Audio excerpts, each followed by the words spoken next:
ఒకరోజు చక్రవర్తి అక్బర్ రాజ్యంలో పేదల కోసం ఒక పెద్ద పాల ట్యాంక్ ఏర్పాటు చేయించాడు.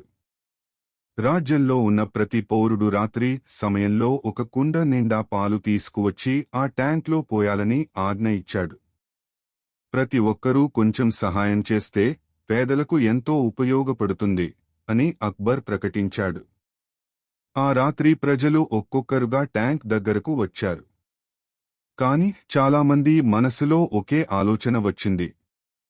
ఇంతమంది పాలు పోస్తున్నారు, నేను ఒక్క కుండ నీళ్లు పోస్తే ఎవరికీ తెలియదు. అలా ఒకరి తర్వాత ఒకరు పాలు బదులుగా నీళ్లు పోశారు. ప్రతి ఒక్కరూ నా ఒక్కరి వల్ల ఏమవుతుంది అని అనుకున్నారు. మరుసటి ఉదయం అక్బర్ బీర్బల్తో కలిసి ట్యాంక్ దగ్గరకు వచ్చాడు. ట్యాంక్ను తెరిచి చూసినప్పుడు అందరూ ఆశ్చర్యపోయారు. ఆ ట్యాంక్ మొత్తం నీళ్లతో నిండిపోయింది. ఒక్క చుక్క పాలు కూడా అందులో లేవు. అప్పుడు బీర్బల్ ప్రజలను చూసి ఇలా అన్నాడు, ప్రతి చిన్న మోసం కలిసిపోతే పెద్ద నష్టంగా మారుతుంది. నా ఒక్కరి వల్ల ఏమవుతుంది అనే ఆలోచనే ఈ పరిస్థితికి కారణం. మీ అందరి చిన్న తప్పులు కలిసి మొత్తం మంచిని నాశనం చేశాయి.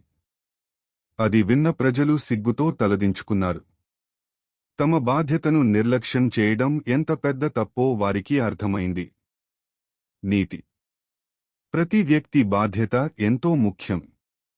మన చిన్న పని కూడా సమాజంపై పెద్ద ప్రభావం చూపుతుంది. ఇలాంటి మరిన్ని వీడియోస్ కోసం మా ఛానల్ని సబ్స్క్రైబ్ చేయండి.